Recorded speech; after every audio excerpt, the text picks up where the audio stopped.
میں حج وہی کرتا ہے جو خدا کے وجود پر یقین رکھتا ہے. جس کو خدا کے وجود کا یقین نہیں ہے تو وہ کیوں حج کرے گا بھائی؟ وہ اس کے لیے تو اللہ ہی نہیں ہے، تو پھر اللہ کا گھر کیا اور منی کیا اور عرفات کیا، یہ سب باتیں اس کے لیے بے معنی ہو جاتی ہیں. اب خدا کو ماننے والے کی دو قسمیں، ایک وہ ہیں جو مانتے ہیں، بس ایسے مانتے ہیں کہ ہے کیا کریں، ہے تو کیا کریں بھائی. بہت سے ایسے لامذہب لوگ ہیں جو کہتے ہیں ہم گاڈ پہ بلیو رکھتے ہیں، اس کائنات کو کسی نے بنایا. آپ آرٹیفیشل انٹیلیجنس سے پوچھیں تو اس کا بھی یہی جواب ہے کہ کوئی گاڈ ہے، کوئی ہے جس نے اس کائنات کو بنایا اور اس نظام کو چلایا ہے. لیکن اللہ ایسے ماننے والوں کو مانتا نہیں ہے. یہ ایسا ہی ہے جیسے آپ کہیں یہ میرے والد صاحب ہیں، یہ میری والدہ ہیں. والد صاحب آپ کو کوئی کام کہتے ہیں، آپ کرتے نہیں ہیں.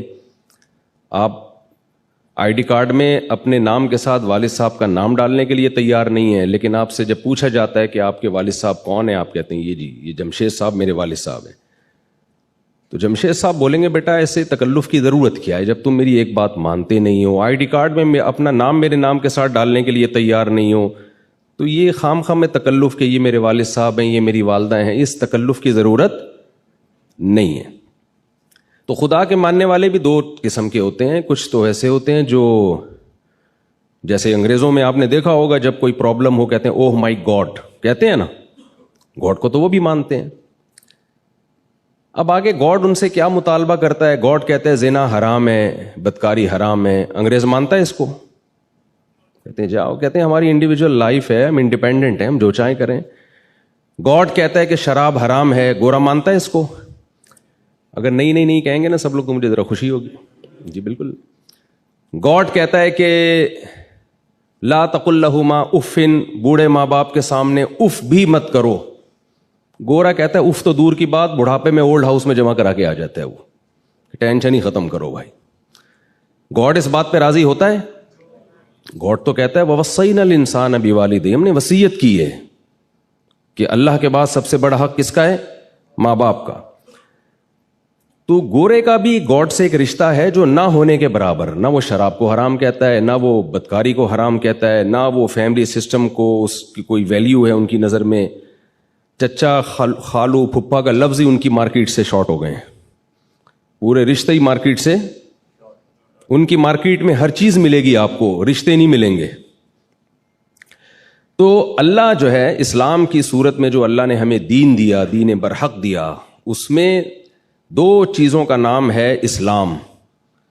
کہ آپ کا ریلیشن، یعنی اسلام کو اگر آسان لفظوں میں ایکسپلین کیا جائے تو اسلام از دا نیم آف ریلیشن شپ. اسلام نام ہے ریلیشن کو قائم کرنے کا، کہ آپ انڈیویجول نہیں ہیں، انڈیپینڈنٹ نہیں ہیں. آپ کو پیدا کرنے میں کسی کا ارادہ ہے، پھر آپ جب پیدا ہوئے تو آپ کو پالنے میں آپ کے ماں باپ نے مدد کی ہے. خلق من الماء بشرا فجعلہ نسبا وصہرا. اللہ کہتے ہیں ہم نے ایک پانی سے بنایا اور دو خاندان دے دیے تمہیں، ایک ددیال اور ایک ننیال اور ایک سسرال. یہ اللہ نے سسرال کا تذکرہ کیا، مگر سے مجھے ڈر لگ رہا ہے کہتے ہوئے، لیکن فجعلہ نسبا، ایک نسب والا خاندان اور ایک بلوغت کے بعد سسرال والا خاندان. تو یہ ریلیشن ہے خاندان کا، اور ایک ریلیشن ہے خالق اور مخلوق کا. تو اسلام دو چیزوں کا نام ہے کہ اپنا رشتہ اللہ سے بھی مضبوط کرو اور مخلوق سے بھی مضبوط کرو. مخلوق سے ریلیشن کیسے مضبوط ہوگا اس کی ڈیٹیل بیان کی ہے. ایسے گوروں کی طرح ہوائی باتیں نہیں کی ہے، ویمن رائٹس اور ہیومن رائٹس، خام خواہ کے فضول نعرے ہوائی جس کا کوئی نہ سر نہ پاؤں. آپ انگریزوں سے پوچھیں کہ ویمن رائٹس کیا ہیں تو وہ کہیں گے کہ ہر خاتون سے آپ اچھے طریقے سے بات کریں، کسی سے آپ دل آزاری نہ کریں. بھائی ہیومن رائٹس کیا ہیں؟ بھائی سب چوری نہ کریں اور کسی پہ ظلم نہ کریں. لیکن اگر آپ اسلام سے پوچھتے ہیں کہ خواتین کے حقوق کیا ہیں تو اسلام کہے گا کس خاتون کی بات کر رہے ہو؟ بھائی ماں کی بات کر رہے ہو تو اس کے الگ رائٹ ہیں، بیٹی کی بات کر رہے ہو تو اس کے الگ رائٹ ہیں، بہن کی بات کر رہے ہو تو اس کے الگ رائٹ ہیں. بیٹی کے رائٹ کیا ہیں؟ آپ اپنی وراثت سے اس کو محروم نہیں کر سکتے. انگریزوں میں یہ حق ہے، مغربی دنیا میں حق ہے کہ آپ بیٹی کو وراثت نہ دینا چاہیں تو آپ کا یہ رائٹ ہے. اسلام میں کیا ہے کہ بھئی آپ بیٹی کو وراثت سے محروم نہیں کر سکتے. تو رائٹ کس میں زیادہ ہوئے؟ اسلام میں زیادہ ہوئے نا. تو ایک ایک رائٹ کی ڈیٹیل بیان کی ہے. ماں کے حقوق، بیوی کے حقوق، بیٹی کے حقوق، بہن کے حقوق، اسی طرح اسلام میں خالق کے بھی کچھ حقوق ہیں. صرف اوہ مائی گاڈ کی حد تک آپ نے خدا کو یاد نہیں کرنا، اتنا کافی نہیں ہے. تو اللہ نے مخلوق کے خالق سے ریلیشن کے لیے ہمیں 5 ارکان دیے ہیں. سب سے پہلے تو کلمہ توحید ہے کہ اس کے ساتھ کسی کو آپ نے شریک نہیں کرنا. یہ باتیں چلتی ہیں. اصل تو آپ کے گائیڈ ہیں مفتی انعام صاحب، میں بھی ان سے سیکھتا ہوں الحمدللہ، اور مجھے پچھلے 2021 یا 22 میں نے حج کیا تھا، تو مجھے بہت کچھ سیکھنے، ابھی بھی میں نے مسائل حضرت سے ہی سیکھ رہا ہوں. کیونکہ دیکھیں یہ حج ایسی چیز ہے جو کتابوں سے نہیں آتی. ملا علی قاری رحمۃ اللہ علیہ کا مشہور واقعہ ہے نا، انہوں نے حج پہ پوری کتاب لکھی، طواف کرنے گئے تو الٹا طواف شروع کر دیا انہوں نے. تو کسی نے کہا کہ ملا علی قاری کی کتاب پڑھ کے ہی آ جاتے ہیں. ان کو یہ نہیں پتا کہ یہ ملا علی قاری ہی ہیں جو کتاب لکھ کے بھی الٹا طواف شروع کر دیا انہوں نے. تو ایک اسلام میں دوسرا رکن ہے نماز. یہ اللہ کے اور مخلوق کے ریلیشن کو قائم کرنے کے لیے. اگر آپ نماز نہیں پڑھتے، آپ صبح شام کہیں میں خدا کو مانتا ہوں، اللہ کہتا ہے ایسے ماننے پر تو گورنمنٹ کی طرف سے کوئی پابندی نہیں ہے، آپ کا کچھ جاتا بھی نہیں ہے، تو ایسے مانتے رہیں آپ. اسی طرح زکوٰۃ ہے، اسی طرح روزہ ہے، اسی طرح حج ہے. اب ہم جو عبادتیں دیکھتے ہیں، اللہ نے ہمیں جو عبادات دی ہیں وہ 2 طرح کی عبادتیں ہیں. کچھ عبادتیں ایسی ہیں جن کی لاجک بہت آسانی سے سمجھ میں آ جاتی ہے. جیسے زکوٰۃ ہے، بہت آسانی سے سمجھ میں آتا ہے کہ زکوٰۃ کا مقصد کیا ہے، غریبوں کی مدد کرنا. یہ ہر مذہب میں ہے، ہر قوم میں ہے کہ آپ ضرورت مند لوگوں کی مدد کریں گے، لوگ تعریف کرتے ہیں. یہ ایک لاجک ہے، اس کی ایک سمجھ میں آتا ہے یہ کام. نماز سمجھ میں آتی ہے، آپ وضو کرتے ہیں، صاف ستھرے ہو کے مسجد جاتے ہیں، اللہ کے سامنے جھکتے ہیں، اس کی تعریفیں کرتے ہیں.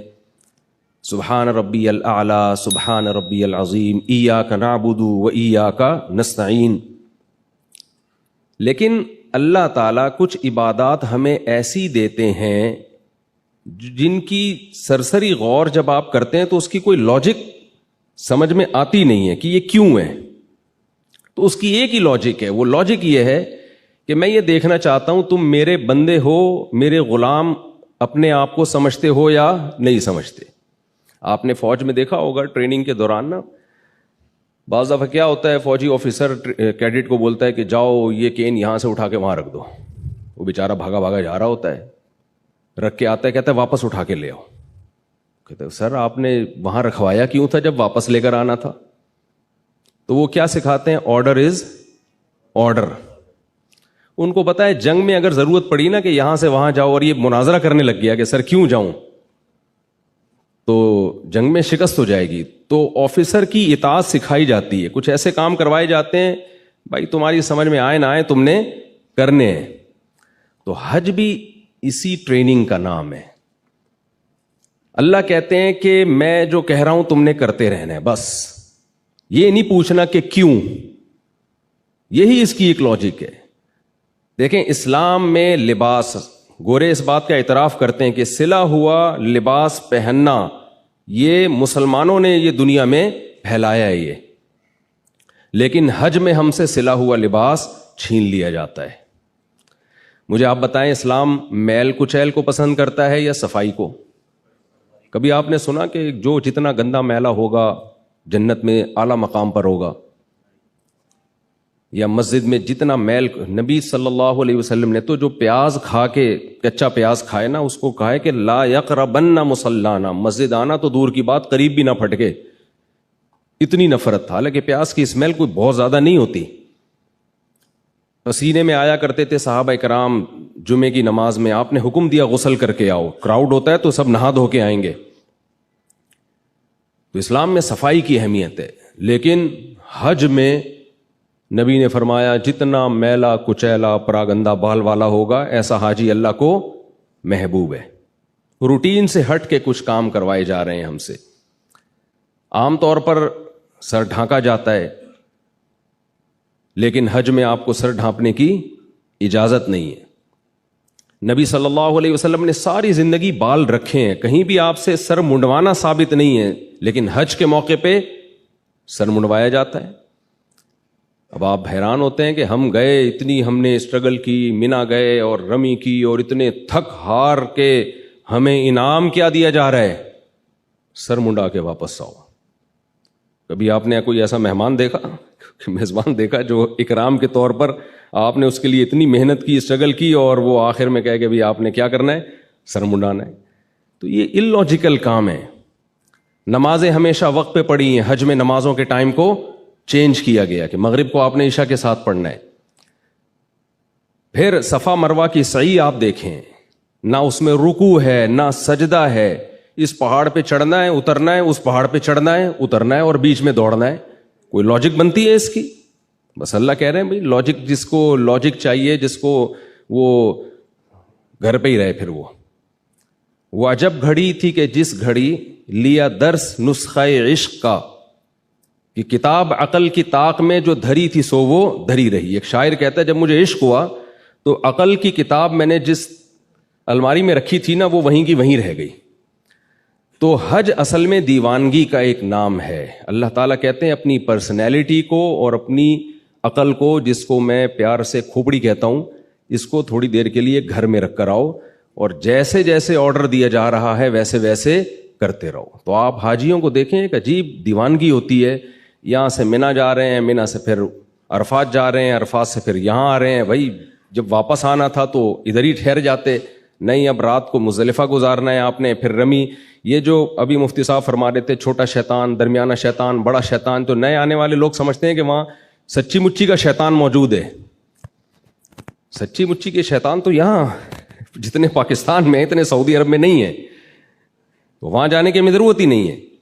شیطان نہیں ہے وہاں پہ، ایک علامت ہے کہ یہاں شیطان نے حضرت ابراہیم کو ورغلانے کی کوشش کی تھی، وہ ایک نشانی ہے، ایک عمارت قائم کی ہے۔ وہ عمارت بھی سعودی گورنمنٹ نے بنائی ہے تاکہ لوگوں کو پتہ چلے بھئی یہاں کنکری مارنی ہے، نہ وہاں شیطان ہے، نہ وہاں کسی کو کنکری لگ رہی ہے۔ ٹھیک ہے، شیطان اس سے ناراض تو ہوتا ہے کہ ابراہیم علیہ السلام کی سنت کو زندہ کیا جا رہا ہے، لیکن آپ نے وہاں 7 کنکریاں مارنی ہیں۔ تو یہ سارے کام ہم سے کروائے جاتے ہیں یہ بتانے کے لیے کہ تم خدا کے وجود پر صرف اوپر سے ایمان رکھتے ہو، یا خدا کو ریئل لائف میں بھی گاڈ اور خدا اللہ جو ہے وہ موجود ہے۔ تبھی نبی صلی اللہ علیہ وسلم نے فرمایا کہ حج مبرور جو ہے، اس سے انسان کے ایسے گناہ معاف ہوتے ہیں جیسے آج پیدا ہوا ہو۔ وہ اگر صحیح طرح سے حج کیا جائے، اس فلسفے کو سامنے رکھ کے کیا جائے کہ ہم اللہ کے وجود پر یقین رکھتے ہیں، اور ایسا یقین رکھتے ہیں کہ اللہ، دیکھیں ابراہیم علیہ السلام نے جب اپنے بیٹے کو ذبح کرنے کے لیے لٹایا ہے، اس کی کوئی لاجک بنتی ہے کیا؟ کوئی اس کی حکمت سمجھ میں آتی ہے؟ اس معصوم بچے نے کیا کیا تھا؟ کچھ بھی نہیں کیا تھا۔ لیکن جب اللہ کہہ رہا ہے، اللہ ویسے بھی تو موت دے سکتا ہے کسی کو، جب اللہ کہہ رہا ہے تو بس کرنا پڑے گا۔ تو یہی قربانی کا بھی فلسفہ ہے، یہی حج کا بھی فلسفہ ہے۔ تو حج میں بھی آپ کو، کیونکہ بہت سے لوگ جاتے ہیں، پچھلے سال 2-3 سال پہلے میں گیا تھا تو کچھ لوگ مولانا لوگوں سے لوگ سوال پوچھتے ہوئے بھی ڈر رہے ہوتے ہیں کہ ایسا نہ ہو کہ کوئی فتویٰ نہ لگا دیں ہمارے اوپر، دل میں کچھ خیالات ہوتے ہیں۔ ایک صاحب آئے کہنے لگے مفتی صاحب یہ سمجھ میں نہیں آ رہا، ہم کبھی وہاں جا رہے ہیں، کبھی ہم یہاں جا رہے ہیں، کبھی ہم ایسے کر رہے ہیں، کبھی بیت اللہ کے چکر لگا رہے ہیں۔ میں نے کہا اگر سمجھ میں آ رہا ہوتا تو پھر یہ اتنی مزیدار عبادت تھوڑی ہوتی جتنی مزیدار عبادت ہے حج۔ حج مزے کی عبادت جب ہی بنتی ہے جب سمجھ میں نہ آ رہا ہو، اور ہم کیوں کر رہے ہوں؟ صرف اللہ کے کہنے پر۔ تو یہی سمجھ میں آ رہا ہے ہمارے کہ اللہ ہمارا رب ہے، اس نے ہمیں پیدا کیا، کہتے جاؤ میرے گھر کا طواف کر کے آؤ، سعی کر کے آؤ، تو ہم جاتے ہیں، کر کے آ جاتے ہیں۔ تو جو اللہ پہ ایمان رکھتے ہیں وہ یہ کام خوشی خوشی کر لیتے ہیں، جو ایمان نہیں رکھتے وہ ساری زندگی سوچنے میں گزار دیتے ہیں۔ اللہ تعالیٰ ہمیں حج کی برکتیں نصیب فرمائے۔ یونیورسل بردر والوں کے ساتھ میں نے پہلے بھی حج کیا تھا، اس سال بھی ارادہ ہے، بہت اچھی سروسز دیتے ہیں، لیکن دیکھیں 100% دنیا میں کوئی بھی ٹھیک نہیں ہوتا، تھوڑی بہت اونچ نیچ ہو جاتی ہے۔